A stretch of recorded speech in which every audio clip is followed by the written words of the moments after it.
Nas, let's go to you now. Yep. Tell us So how's the lockdown been for you so far, and how's everything? for me, Yeah. You're just eating GDK all the time at Ubisoft. Lazy geezer. what are you talking about? Hold on, I don't know where this is. You guys gave blood the other day, didn't you? Well, Yeah, that's but tried to, but for me, Bichara. it didn't work out. They said no. Listen, you got the barakat, man. The niyat was there. You got some of it out. You got some of it out. Like you gave a quarter of a bag. They said that they're going to give it for like testing for like experimental stuff, and they're not going to waste it. So that's fine. blood is precious. Yeah.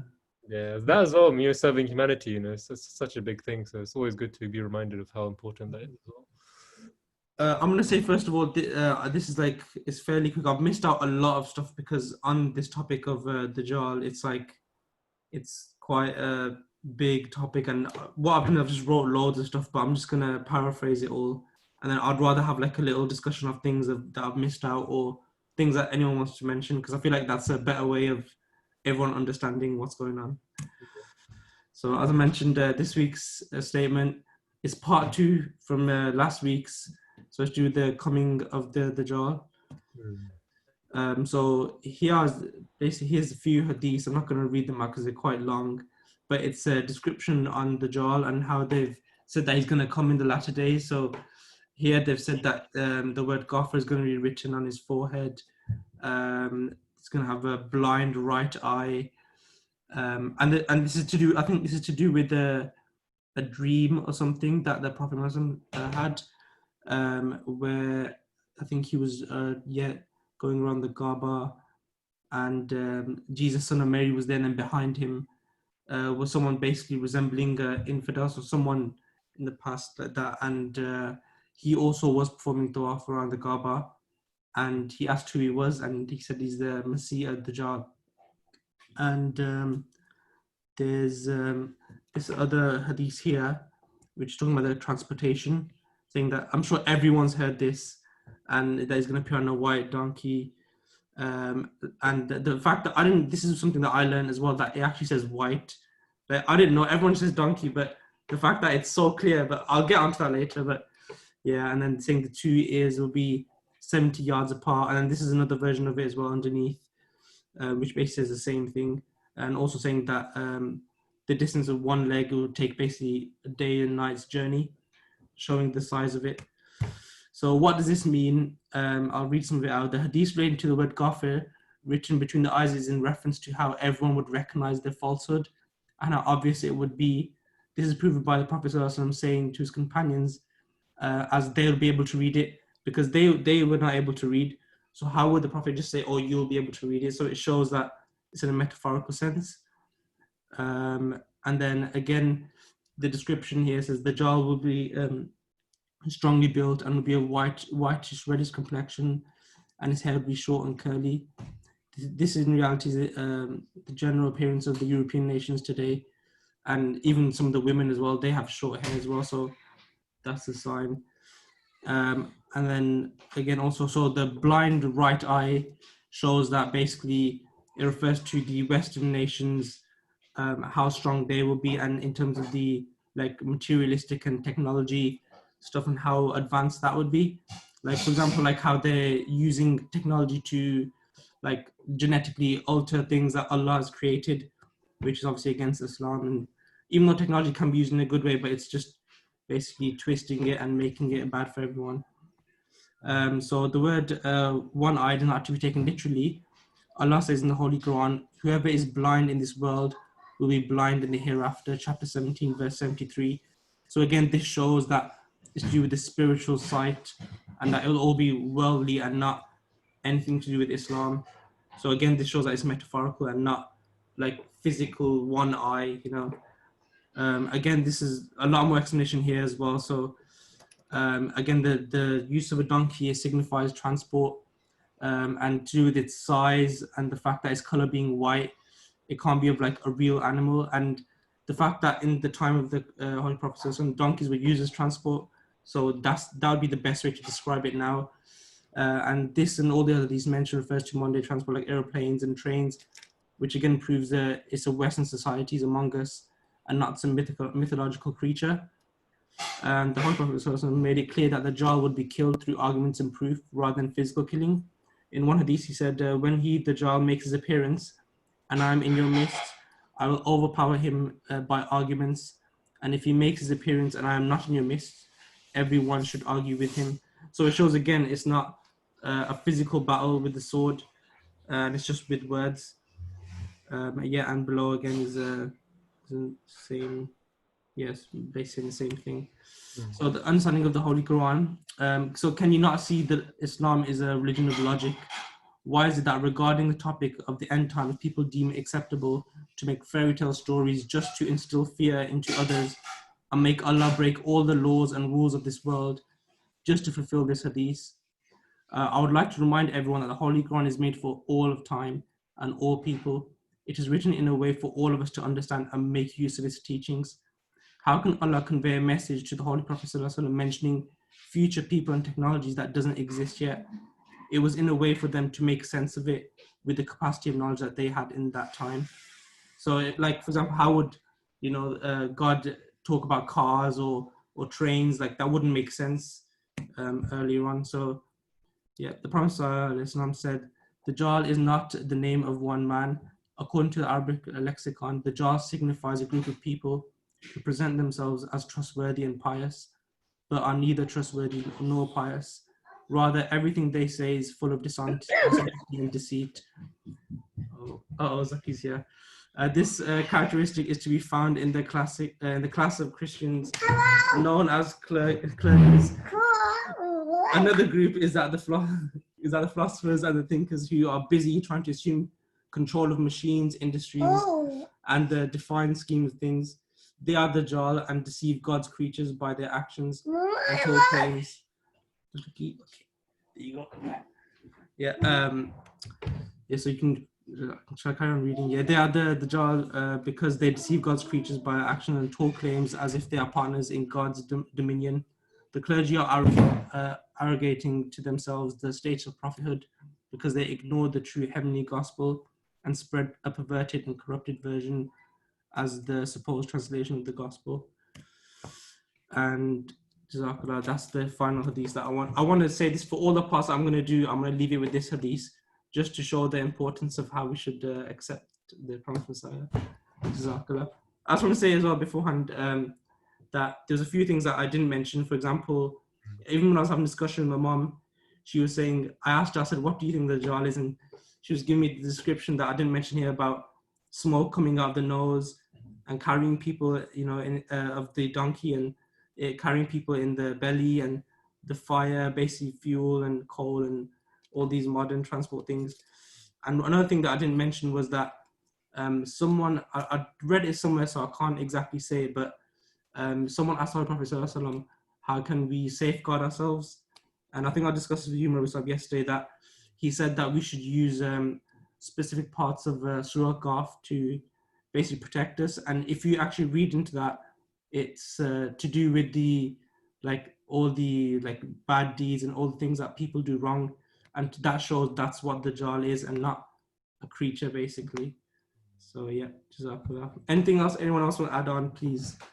I just find, you mentioned about make sure you save your work, yeah. Or just about the white donkey. That's what you have to understand. In that time, people had no clue what a plane was. So of course, someone doesn't know about something, you're gonna have to use certain language or things that they already know to explain what it will be like. Just like we don't know what heaven is like, but in the Holy Quran, we see words like honey and milk and these kind of things used. That's an idea of what it can be like. Allah uses pure items to make us understand that heaven is such an amazing place. So with them as well, to explain what a plane was, just like you said, a donkey was used for transport. But the way the Holy Prophet used white, if you think about it, all planes are white. Exactly, yeah. They're not any other color if you think about it, not apart from maybe the Pakistan Airlines. Apart from that, most of them, they're all white, so you can actually see them in the sky and everything, which is incredible. So that's something which I actually got from your presentation.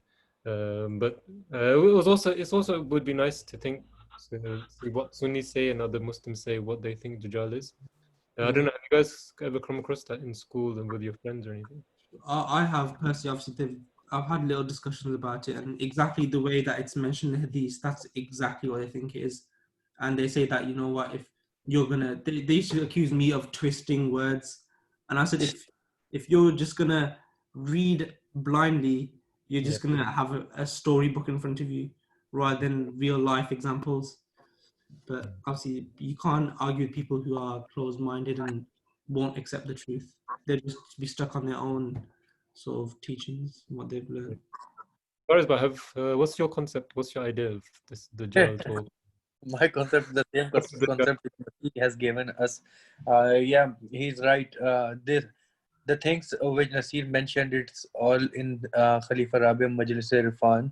Khalifa clearly mentioned that was in Urdu that जो दज्जाल होगा वो गधी वो खलीफा राबी was saying that वो गधी नहीं पैदा हो सकती जो इतने बड़े गधे को जन्म देगी जो पैदा करेगी वो पहले गधी लेके आओ कहाँ से लेके आओगे तो का ये था कि उसमें लोग बैठेंगे वो ऐसी सवारी होगी ऐसी कार्गो शिप होगा ऐसा कार्गो गधा use for shipping the things और कोरियर कार्गो थिंग्स तो वो ऐसी एक कार्गो जगह होगी जिसमें लोग बैठेंगे सीट्स उसकी बड़ी कंफर्टेबल होंगी लग्जरी सीट्स होंगी कुमकुमे जलेंगे मतलब lighting is like this the कुमकुमे इज लाइट ऑन ठीक है then he will eat fire तो फ्यूल पेट्रोल डलेगा he will eat fire निकालेगा भी वो fire the people who will accept him or his supervision or like his power he will give him food and shelter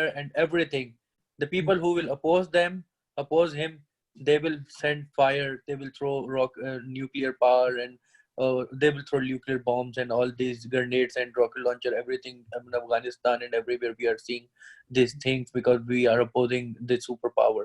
Yeah, so there's hadith on this as well, saying that there'll be a mountain of food and a stream of water. And it shows that even all the Western countries are the ones that have all these resources. Exactly. Ones like you said, they're all struggling. Yeah, और तो second thing थी वो ये थी कि वो हवा में उड़ेगा तो वो चलने से पहले आवाज देगा कि मैं चलने लगा हूँ खलीफा राबी मेंशन न्यूयॉर्क टू कराची जाने लगा है जहाज आज जो जिसने आना है और वो हवा में ही नहीं उड़ेगा बल्कि पानी में भी चलेगा और पानी में चलेगा तो उसका साइज इतना बड़ा हो जाएगा कि वो सालों का सफर हफ्तों में और हफ्तों का सफर दिनों में किया करेगा उसका एक पाँव ईस्ट में होगा तो दूसरा पाँव वेस्ट में होगा तो इस तरीके से सारी निशानियां और उसके दो कानों के दरमियान 107 सेंटीमीटर का फासला भी होगा दो विंग्स के दरमियान इतना क्लियर खलीफा राबी ने मेंशन किया अपनी उस मजलिस इरफान में it's most popular clip of Khalifa Rabi about Dajjal. Yeah, this is a real shame because it's still a concept and people still believe it. And I was remember watching a program, Faith Matters on MTA, and they were saying it, and they were like, this is like literally a children's story. When you put a child to bed, you know, you'll say things like this and, you know, he'll think about it like a cartoon. But for some reason or another, people have just bought into it and thought that this is actual concept.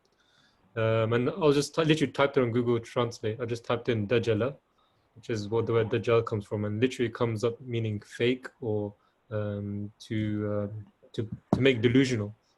And so anything that falls into that, whether it's the news, whether it's superpowers, they literally change. As you know, we're going through times where Islam and the name of Islam has been so corrupt now that people have fully been delusionized that Islam is a religion of terrorism. And so that's what Dajjal is. That's what the concept of Dajjal is. And the reason why the Holy Prophet ﷺ saw Hazrat Masih Maud and Dajjal at the same time in his vision of Miraj was because they would come at the same time. And Hazrat Masih Maud would come at the time where Islam would be at its lowest point, and all the mullahs and so-called scholars who are leading Islam, they're the actual people who are fully making Islam a fake religion, a religion that's made up. That's why Hazrat Masih Maud came at the same time. That's why that vision, both those men were standing together. That's why Dajjal's one eye is open, one eye is closed, because his eye of spirituality is completely closed, and it's all become material. And we see that today with all the things on TV.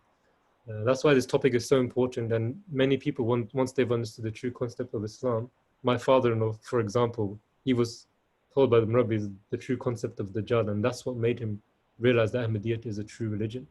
and it's a religion of logic, and that's what you spoke about. Islam is a religion of logical arguments, and we have to answer people logically, which is what will destroy Dajjal, which is what will destroy these people's concepts. Yeah, man. That was good, man. That was a good explanation.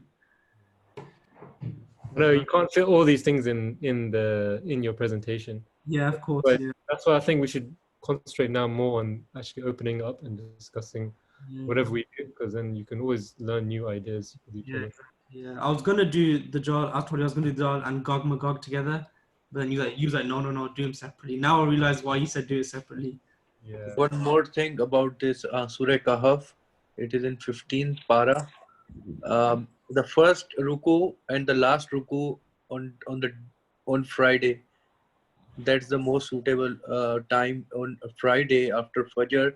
The first ruku of Surah Kahf, and the last ruku of Surah Kahf, to get rid of these all things. Yeah, and it's also Dajjal. Sometimes it's almost like waswasa. It's almost like the whispering in your ears. Sometimes when you something comes in your mind, you are diverted away from something. That's why we're taught to read these parts of the Quran, because it takes that away from us. So again, there's another magic of the Holy Quran, to protect us from all these kind of evils. Yeah, man, really good, man. There's a good discussion, huh? Yeah, that was really good. I enjoyed that. That's probably one of the best ones because everyone has a part in it, and I like it better that way. Hamza has a part. Hamza, what are you saying? It's my corner. I'm sure you've had discussions with your friends, maybe your Shia friends or something. Not specifically about the Dajjal. It's more about not with Shia mates, but other non-Ahmadi mates. It's more to do with death of Jesus and stuff like that. For the Dajjal, I think you touched on it briefly, Nasser. It's just it's not one person or one like monstrous being. It's a group of people, isn't it? And I think from what was the reference, Nasser, for all the writing that was from thingy, wasn't it? From was it from Essence of Islam? Yeah. Oh, it might have been one of the Urdu books, but in Essence of Islam, there's I think volume 4. He basically says it's to do with Christianity, isn't it? You mentioned it briefly, that the people who take the clerics, the priests, etc., who make Jesus to be a deity, to make him to be a god. And from this one thing, it's reference to Quran as well. I can't remember the verse, but just because of that, he says it as if Allah says if the heavens may nigh cleave asunder, just from this one thing, and all of it is really linked to that. And that's also from the last bit of Surah Al-Fatiha, isn't it? Those who've not incurred that displeasure and those who've not gone astray. From that prayer, he's talking about, it was in Mecca, wasn't it? It was revealed, and he's talking about the Jews and the Christians. That a time will come when Muslims will become like the Jews, and the Christians will have the main bulk of material power, worldly power, and they'll be devoid of faith and they'll have gone astray. That's what the Dajjal is essentially. That's what you're praying for at the end of Surah Al-Fatiha, to lose the right path and to become like the Christians and the Jews of this time, but predominantly Christians because they have the main material power of the age. That's why I like getting different perspectives, because Mubarak, the ideology in Pakistan, you bring that into the show. You know what they're talking about, and you have you guys on the street or in the schools, and this it's true. We have to put all the ideas together and really try to wrap our minds around each topic to be able to we're Ahmadis for a reason. But if we don't know why we're Ahmadis, it's not, we're never going to increase our faith. So hopefully through these conversations, you can get one step closer to that.